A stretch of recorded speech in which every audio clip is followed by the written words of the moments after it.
100 days ചാലഞ്ചിലാണ് നിൽക്കുന്നത്. അപ്പം ഇപ്പം ഞങ്ങൾ നാട്ടിൽ പോകുമായിരുന്നു. നമ്മൾ നേരത്തെ പറഞ്ഞതുപോലെ ഞങ്ങളുടെ ഹോം ടൗൺ പത്തനംതിട്ടയാ. അപ്പം നാട്ടിലേക്ക് പോകുന്ന വഴിക്കാണ് ഞാൻ ഈ വീഡിയോ എടുക്കുന്നത്. വീഡിയോ എടുക്കണമെന്ന് വിചാരിച്ചതാ, പക്ഷെ പറ്റിയില്ല. പിന്നെ ഇപ്പം ഞങ്ങൾ തൃപ്പൂണിത്തറ അടുത്ത് എത്തി. ഇപ്പം സമയം 6:36 ആയി. അപ്പം ഇപ്പോഴും നേരത്തെ തന്നെ ഇരുട്ടുന്നുണ്ട്. കൂടുതൽ സമയം നൈറ്റും ഡേ ടൈം കുറവാണ് ഇപ്പം ഈ ഒക്ടോബർ നവംബർ മാസം ആയപ്പം. ഞാൻ നേരത്തെ പറഞ്ഞ പോലെ ഒരു ഫാമിലി വീലോഗായിട്ട് കൊണ്ടുപോകത്തില്ല മാക്സിമം. പക്ഷേ എന്നാലും നമുക്ക് കണ്ടന്റ് തികയ്ക്കണ്ടേ, 100 ദിവസത്തിന് എന്തെങ്കിലുമൊക്കെ ചെയ്യണ്ടേ. അപ്പോഴതിന് വേണ്ടിയിട്ട് നമുക്ക് ചിലപ്പം ഫാമിലി ലോഗും ഇടേണ്ടി വരുമായിരിക്കും. എന്നാലും എക്സ്ട്രീമായിട്ട് ഞാൻ ഇറങ്ങിപ്പോകത്തില്ല. എന്നാലും ഞാൻ എന്തെങ്കിലും ഇൻഫർമേഷൻ കണ്ടന്റ് ആയിട്ട് തന്നെ അതിനകത്ത് പറയാൻ ശ്രമിക്കും. ഇപ്പം നമ്മൾ 6:36 ആയി. അപ്പം നമ്മൾ നാട്ടിൽ എത്തുമ്പോഴത്തേക്ക് ഒരു 9-10 മണിയാവുമെന്ന് വിചാരിച്ചേക്കുന്നത്. പത്തനംതിട്ടയിലൊക്കെ നമുക്ക് എക്സാംസ്, ഓണത്തിന്റെ എക്സാം, ഓണപരീക്ഷയൊക്കെ കഴിഞ്ഞ മാസം. പക്ഷെ എറണാകുളത്ത് ഇന്നാണ് നമുക്ക് കഴിയുന്നത്. അതിനൊരു കാരണം ഉണ്ടെന്ന് വെച്ചാൽ ഓഗസ്റ്റിലായിരുന്നു ഇവർക്ക് പ്രീ മിഡ് ടേം നടത്തിയിട്ടുള്ളത്. അപ്പം അവർക്ക് സെപ്റ്റംബറിലേക്ക് അവർക്ക് ഓണത്തിന് സെലിബ്രേഷൻസ് മാത്രമേ ഉള്ളായിരുന്നു, എക്സാം ഒന്നും ഇല്ലായിരുന്നു. ഓണം കഴിഞ്ഞിട്ട് നമുക്ക് ഈ ഒക്ടോബറിലാണ് മിഡ് ടേം നടത്തുന്നത്. അപ്പോൾ അതിൻ്റെതായ ഒരു 3-4 ദിവസത്തിന് ലീവ് കിട്ടിയിട്ടുണ്ട്. അത് മാത്രമല്ല എൻ്റെ ഹസ്ബൻഡിന്റെ റിലേഷൻ അങ്കിളിന്റെ മോന് മാരേജും കൂടെ. അപ്പൊ ഞങ്ങള് 2-3 ദിവസത്തേക്ക് നാട്ടിൽ പോവാം എന്നുള്ള രീതിയിലായിരുന്നു ഞങ്ങൾ തിരിച്ചത്. പൊന്നുവിന് വോമിറ്റിംഗ് ടെൻഡൻസി എപ്പോഴും വരുന്നയാ, അതുകൊണ്ട് നമ്മൾ രാവിലെ തിരിക്കുന്നത്. പക്ഷെ ഇന്ന് നമുക്ക് ശ്രമിക്കാം. പണ്ടൊക്കെ കുഞ്ഞായിരുന്നു, ഇപ്പൊ ഇച്ചിരി കൂടെ വലുതായി എന്നൊരു പ്രതീക്ഷയിൽ ഞാൻ രാത്രി ഒന്ന് തിരിച്ചു നോക്കാം. പക്ഷെ നല്ല ട്രാഫിക് ഉണ്ട്. ഇപ്പൊ തൃപ്പൂണിത്തറ ആ സിഗ്നലിന്റെ അവിടെ അല്ലേ, ഇതെവിടാ ഇത് സ്ഥലം? ഇരുമ്പനം. തൃപ്പൂണിത്തറ എത്തിയില്ല, ഒരു അവിടെ തന്നെ ഇരുമ്പനം വന്നതേ ഉള്ളു. പക്ഷെ നല്ല ട്രാഫിക് ഉണ്ട്.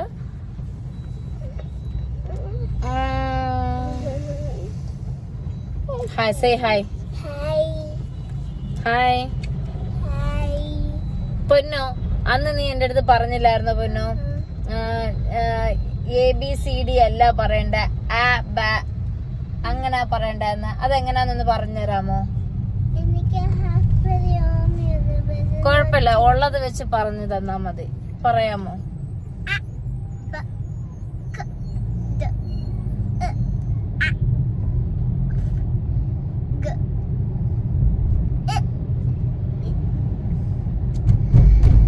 ഇങ്ങനെയാന്ന് നിങ്ങക്ക് പഠിപ്പിച്ചേ? UKG പഠിപ്പിച്ചോ ഇതൊക്കെ? പക്ഷെ നീ കഴിഞ്ഞ ആഴ്ചയല്ലേ നീ ഇങ്ങനെ പറഞ്ഞത്? ഇങ്ങനെ ഞങ്ങളൊക്കെ പഠിച്ചപ്പോഴ് ABCDEFG ഇങ്ങനെ പഠിച്ചേ, അറിയാവോ? നിങ്ങക്ക് പന്ന സിസ്റ്റമാ പണ്ട്. എങ്ങനെ പറഞ്ഞ? ഒന്നും കൂടെ പറഞ്ഞ.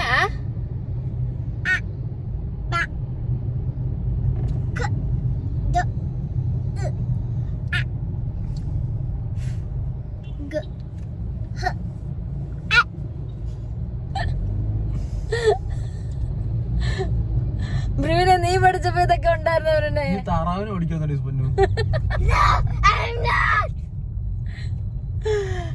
സത്യത്തില് പൊന്നു LKG UKG ഇങ്ങനെയൊന്നും പറഞ്ഞു ഞാൻ കേട്ടിട്ടില്ലായിരുന്നു. കഴിഞ്ഞ ആഴ്ച ഞാൻ ഇങ്ങനെ എക്സാംസിനെ പഠിപ്പിച്ചോണ്ട് നിന്നപ്പോഴും അവിടെ ABCD കിടപ്പുണ്ടായിരുന്നു ഒരു കാലണ്ടറില് ബാക്ക് സൈഡില്. അപ്പൊ അവള് ഇരുന്ന് എന്നൊക്കെ പറയുമ്പോഴ് എനിക്ക് ഇതിനു മുമ്പ് ഇൻസ്റ്റാഗ്രാമിൽ ഞാൻ കണ്ട ഒരു റീലിന്റെ ഓർമ്മയാ വന്നത്. ഒരു ദുബായ് ഇൻഫ്ലുവൻസർ ഇട്ടിട്ടുണ്ടായിരുന്നു ഇങ്ങനെ സ്കൂളിൽ പഠിപ്പിക്കുന്നത്. അന്ന് പക്ഷെ എനിക്കത് തോന്നിയില്ല. പക്ഷെ എനിക്ക് എന്റെ ലൈഫിൽ റിയാലിറ്റി ആയിട്ട് വന്നപ്പം എനിക്ക് ഓക്കെ, ഇപ്പോഴുള്ള പിള്ളേർക്ക് ആ പ്രൊനൗൺസിയേഷൻ എക്സാക്ട് വെച്ചാ പഠിപ്പിക്കുന്നത്. അതുകൊണ്ട് അവർക്ക് ഏത് സ്പെല്ലിംഗ് കൊടുത്താലും നമുക്ക് എഴുതാൻ പറ്റും. നമ്മളെന്നുള്ളപ്പം എല്ലാം മെമ്മറൈസ് ചെയ്തിട്ട് നമ്മൾ എഴുതിയത്. പക്ഷെ ഇവർക്ക് ആ സൗണ്ട് വെച്ച് തന്നെ എഴുതുമ്പോഴ് നെക്സ്റ്റ് വേർഡും കണ്ടുപിടിക്കാൻ പറ്റാം, നെക്സ്റ്റ് സൗണ്ട് കണ്ടുപിടിക്കാൻ പറ്റാം. പിന്നെ നമുക്ക് ക്വസ്റ്റ്യൻസ് ഒക്കെ എഴുതാൻ പറ്റുമെങ്കിൽ ഒന്ന് ലെറ്റർ മാറുന്ന പോയെങ്കിൽ നമുക്ക് ജസ്റ്റ് പറഞ്ഞ് നോക്കി എഴുതാൻ പറ്റാം. അതാ ആ സൗണ്ട് വെച്ചിട്ട് അവർക്ക് എഴുതാൻ പറ്റും. എനിക്ക് ഭയങ്കര യൂസ്ഫുൾ ആയിട്ടാ തോന്നിയത് സത്യത്തിൽ. അവർക്ക് സൗണ്ട് വെച്ച് തന്നെ എഴുതുന്നത് നല്ലൊരു കാര്യമാണ്. ഇവരും എല്ലാ വേർഡിങ്സും മെമ്മറൈസ് ചെയ്യാതെ നല്ലൊരു സിസ്റ്റമാണ്. ചുമ്മാ പറഞ്ഞതാ പല സിസ്റ്റമാണ്, പക്ഷെ നല്ലൊരു സിസ്റ്റമാണ്. ഏതൊരു സ്പെല്ലിങ് കൊടുത്താലും അവർക്ക് എഴുതാൻ പറ്റുന്നുണ്ട്. അത് നല്ലൊരു കാര്യമാണ് ഈ പ്രായത്തിൽ ചെയ്യുന്നത്. പിന്നെ എല്ലാ സ്കൂൾസും ഇപ്പം ഇങ്ങനെ തന്നെ ആയിരിക്കും. പക്ഷെ ഞാൻ എൻ്റെ ലൈഫിൽ വന്നപ്പം എക്സ്പീരിയൻസ് ചെയ്തപ്പോൾ ഞാൻ അത് ഷെയർ ചെയ്തേ ഉള്ളൂ. അത് പെട്ടെന്ന് ഈ സമയത്ത് എനിക്ക് തോന്നിയപ്പോൾ എനിക്ക് ഷെയർ ചെയ്തേ ഉള്ളൂ. പിന്നെ ഞങ്ങള് എന്നും രാവിലെ ആയിരുന്നു ഇറങ്ങിക്കൊണ്ടിരുന്നത്. ഇറങ്ങുമ്പോൾ നമ്മള് കാക്കനാടിൽ നിന്ന് നമ്മള് പത്തനംതിട്ടയിൽ പോകുന്നത് നമ്മള് പാല, എരുമേലി ആ വഴിയാ റാന്നി, കോന്നി ആ വഴിയായിരുന്നു നമ്മൾ പോയിക്കൊണ്ടിരുന്നത്. നമ്മൾ കോട്ടയം, തിരുവല്ല, അങ്ങനെ പത്തനംതിട്ട അങ്ങനെ പോയിട്ടില്ല. അതിന് മെയിൻ റീസൺ ഒരു ചേട്ടന്റെ കടയായിരുന്നു. ആദ്യമായിട്ടായിരുന്നു ഞങ്ങള് കട കണ്ടുപിടിച്ചത്. പക്ഷെ അത് കഴിക്കാൻ വേണ്ടിട്ട് തന്നെ നമ്മൾ എന്നും ഈ ടൈമിൽ തന്നെ അതൊരു 8 മണി 8:30 ആകുമ്പോഴത്തേക്ക് അവിടെ ചെല്ലുന്ന പോലെ ആയിരിക്കും നമ്മൾ അവിടെ വീട്ടിൽ നിന്ന് ഇറങ്ങിക്കൊണ്ടിരുന്നത്. ഭയങ്കര കസ്റ്റമർ ഫ്രണ്ട്ലി ആണ്. നമ്മൾ ചെന്നാൽ നമ്മൾ കുഞ്ഞിനെ ആണെങ്കിലും പറഞ്ഞ് നമുക്ക് എന്ത് വേണം, നമുക്ക് എന്താ കഴിക്കാൻ വേണ്ടത്, ഒരു ഭയങ്കര കസ്റ്റമർ ഫ്രണ്ട്ലി അപ്രോച്ചാണ്. അപ്പൊ അതുകൊണ്ടാണ് നമ്മൾ വീണ്ടും പോകുമ്പോൾ തന്നെ രാവിലെ കയറുന്നത്. ആക്ച്വലി അവിടെ പൊറോട്ടയും മുട്ട റോസ്റ്റും മാത്രമേ. പക്ഷെ ഒരു മുട്ട റോസ്റ്റ് വാങ്ങിച്ചാൽ മതി, ഒരു ഫാമിലിക്ക് കഴിക്കാൻ പറ്റും. ഒരു എഗ്ഗും കൂടെ. അതിന്റെ ഒരു പ്രശ്നം, അതിന്റെ ഒരു അഡ്വാൻറ്റേജ് എന്ന് പറഞ്ഞാൽ ആ കസ്റ്റമർ സർവീസ് ആണ്, നമ്മളെ ട്രീറ്റ് ചെയ്യുന്ന വേ ആണ്. ഒരു പ്ലസന്റ്, ഒരു പോസിറ്റീവ് എനർജിയാ ഒരു പുള്ളിക്കാരന്റെ സൈഡിൽ നിന്ന് പോസിറ്റീവ് എനർജിയാ നമുക്ക് കിട്ടിക്കൊണ്ടിരിക്കുന്നത്. നമ്മള് ആദ്യമൊക്കെ എല്ലാ കടകളും നോക്കി പോവും. പക്ഷെ ഞങ്ങൾ ഒരു ദിവസം ഇങ്ങനെ ഒരു കട നോക്കി, ആദ്യം വെളിയിൽ നിന്ന് നോക്കുമ്പോ വലിയ ലുക്കും ഒന്നും ഇല്ല, മടിച്ച് കേറ്. ഞങ്ങള് പൊതുവെ പുറത്തു രാവിലെ വീട്ടിൽ പോവാന്നെങ്കിൽ പൊറോട്ടയും മുട്ട റോസ്റ്റ് ആ ചൂടോട് അടിച്ചെടുക്കുന്ന ഒരു പൊറോട്ട അത് കഴിക്കുന്ന കൂട്ടത്തില, അല്ലാതെ അപ്പം ഇടിയപ്പം അങ്ങനെ കഴിക്കുന്ന കൂട്ടത്തിലല്ല ഞങ്ങള്. അതും സാധാരണ പൊറോട്ട അല്ല, അടിച്ചെടുക്കുന്ന നമ്മൾ ലൈവ് കാണുന്ന ഒരു പൊറോട്ട. ആ സ്മെല്ല്, രാവിലത്തെ ഒരു വിശപ്പ്, അങ്ങനെയൊക്കെ വെച്ചിട്ട് ഞങ്ങള് പൊറോട്ട കട സെലക്ട് ചെയ്തോണ്ടിരുന്നത്. പക്ഷെ ഈ ചേട്ടന്റെ എന്താ പറയണ, ഫസ്റ്റ് ടൈം നമ്മൾ പോയപ്പം തന്നെ ഒരു പ്ലസന്റ് സ്മൈല്, നമ്മളെ ഗ്രീറ്റ് ചെയ്യുന്നയാലും ശരി, നമ്മളെ കസ്റ്റമർ ഫ്രണ്ട്ലി ആയിരിക്കും. കറക്റ്റ് വഴി നമുക്ക് പറഞ്ഞു തന്ന് മനസ്സിലാക്കി നമുക്ക് തരുമായിരുന്നു.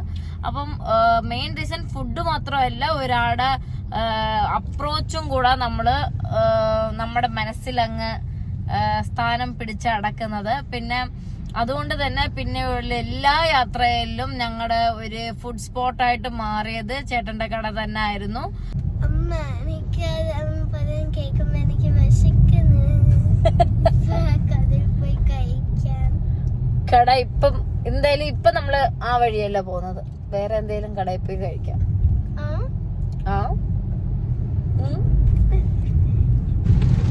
അങ്ങനെ നമ്മളിപ്പം കോട്ടയം അടുക്കാറായി എന്ന് പറയാൻ എനിക്ക് ആഗ്രഹം ഉണ്ടെങ്കിലും കോട്ടയം അടുക്കാറായിട്ടില്ല. സമയം ഇപ്പം 7:56, 8 മണി അടുക്കാറായി. എന്നിട്ട് നമ്മൾ കോട്ടയം എത്തിയിട്ടില്ല. നമ്മൾ ഭയങ്കര സ്ലോ ആയിട്ടാണ് പോകുന്നത്. 40 കിലോമീറ്ററിന് താഴെയായിട്ടാണ് പോകുന്നത്. നല്ല മഴയായിരുന്നു. പെട്ടെന്ന് ഒരു മഴയും വന്ന്. എറണാകുളത്ത് ഇന്ന് മൊത്തം നമുക്ക് വെയിലായിരുന്നു. പക്ഷേ കോട്ടയം, പത്തനംതിട്ട എല്ലാം യെല്ലോ അലർട്ടാ. അതിൻ്റെ ആയിരിക്കും. നല്ല മഴയാ. നമുക്കതുകൊണ്ട് പെട്ടെന്ന് പോകാൻ പറ്റുന്നില്ല. ട്രാഫിക് കുറവായിട്ടുണ്ട്. പക്ഷെ നല്ല മഴയായതുകൊണ്ട് നമുക്ക് സ്പീഡായിട്ട് പോകാൻ പറ്റുന്നില്ല. കോട്ടയം ഇനി 8:30 ആകുമ്പോഴേക്ക് റീച്ച് ആവുമെന്നാ കാണിച്ചേക്കുന്നത്. എന്ത് നല്ല വിശക്കുന്നുണ്ട്. ആദാമിന്റെ ചായക്കട ഉണ്ട്, മൂപ്പൻസ് ഉണ്ട്. പിന്നെ മൂപ്പൻസ് നമ്മള് രാത്രി ഇപ്പോഴേ ഉള്ളു ഈ കുഞ്ഞിങ്ങനെ കുഞ്ഞിന് ഇങ്ങനെ വോമിറ്റിംഗ് ടെൻഡൻസി ഉണ്ടായി കഴിഞ്ഞിട്ട് നമ്മള് രാവിലെ വെളുപ്പിനെയൊക്കെ പോകാൻ തുടങ്ങിയത്. പക്ഷെ ഞങ്ങൾക്ക് ഇതിനു മുമ്പ് ഒരു കാലം ഉണ്ടായിരുന്നു, അപ്പോഴും ഞങ്ങൾ രാത്രിയിലേ ഇറങ്ങത്തുള്ളായിരുന്നു. അങ്ങനെ കേറിയപ്പോഴ പണ്ടൊക്കെ കേറിയ കടകളാ ഈ മൂപ്പൻസ്, ആദാമിന്റെ ചായക്കട. പിന്നെ ഇനി ഒരു കട ഉണ്ടായിരുന്നല്ലോ, ഒരു എസ്തറ്റിക് പോലെ ഒരു കട അകത്ത്. അതാന്നോ ഇത്? അതൊന്ന് ഒരു ഇത് 2 പ്രാവശ്യം കയറിയിട്ടുള്ളൂ. ഒരു ഇല്ല, നമ്മള് ഈ കഴിക്കുന്ന ടേബിളിലൊക്കെ എന്തൊക്കെ ഡിഫറെന്റ് ആയിട്ട് ഇതായിരിക്കും. അതവിടെ തന്നെ ആണോ? കുഞ്ഞു ഉറങ്ങി, നല്ല മഴയുണ്ട്, നല്ലപോലെ കയറി കിടന്ന് ഉറങ്ങി ഇരിക്കുന്നു. ഇനി നമുക്ക് 33 കിലോമീറ്ററും കൂടെ ഉണ്ടെന്ന് തോന്നുന്നു. 33 23 എന്തായാലും 8:30 ആകുമ്പോൾ റീച്ച് ആവുന്ന ഗൂഗിൾ മാപ്പിൽ ഇട്ടേക്കുന്നത്. നമുക്ക് നോക്കാം 8:30 ആകുമ്പോൾ റീച്ച് ആവുന്നുണ്ടോ ഇല്ല 9 o'clock ആവുന്നുണ്ടോ. എന്തായാലും നല്ല വിശക്കുന്നുണ്ട്. മഴ ഒന്ന് കുറഞ്ഞിട്ടുണ്ട്, നല്ലപോലെ കുറഞ്ഞിട്ടുണ്ട്. ഇനി ഇച്ചിരി സ്പീഡ് അടിച്ചു വിട്ട് പോയാ വിശക്കുന്നടേ. ഒത്തിരി വിശക്കുന്നെന്ന് പറഞ്ഞിട്ട് കിടന്നുറങ്ങി. വിശക്കുന്ന്. എന്തായാലും കോട്ടയം വരട്ടെ. അപ്പം കോട്ടയം വരട്ടെ ഗൈസ്.